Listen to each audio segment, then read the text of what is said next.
तुमने उस पर इतना भरोसा कर लिया कि अपने बाप से झूठ बोला। बस अब नहीं मिलेगी। सॉरी, मैं आपकी ये बात नहीं मान सकती। आज बड़े दिनों बाद अंसा जमील को देखा। अंसा चलो, वो तो कहीं खो सी गई है, तुम्हें कहाँ मिल गई? वही हुई चीज। उम्र सारी नाम तेरे दिल पे मैंने लिख दिया। मुझे तुम नजर आ रही हो और तुम भी मुझे देख सकती हो। ये सामान मिल जाती है, बस ढूंढने वाली नजर चाहिए। आपसे बांधे हुए हमने दिल के घटिया इंसान है।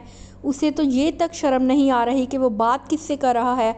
अपनी बड़ी बहन के साथ इस कदर बदतमीज़ी से बात करता है, उनके ऊपर इल्ज़ाम लगाना शुरू कर देता है कि आप हमज़ा के साथ अफेयर चला रही हैं। गुड़िया के तो पैरों तले से ज़मीन निकल जाती है कि ये मेरा सगा भाई हो के मुझ पर किस किस्म के इल्ज़ामात लगा रहा है।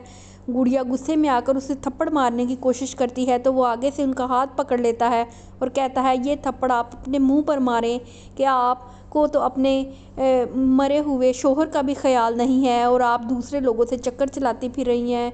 वो बेचारी बहुत ही रोती पीटती है। एक तो उसने उन्हें किचन से निकाल दिया, खाना तक ना बनाने दिया, और दूसरा उन्हें बोला कि अपने किचन का बंदोबस्त अलग से करें, मेरा पैसा लगा हुआ है इस किचन पर।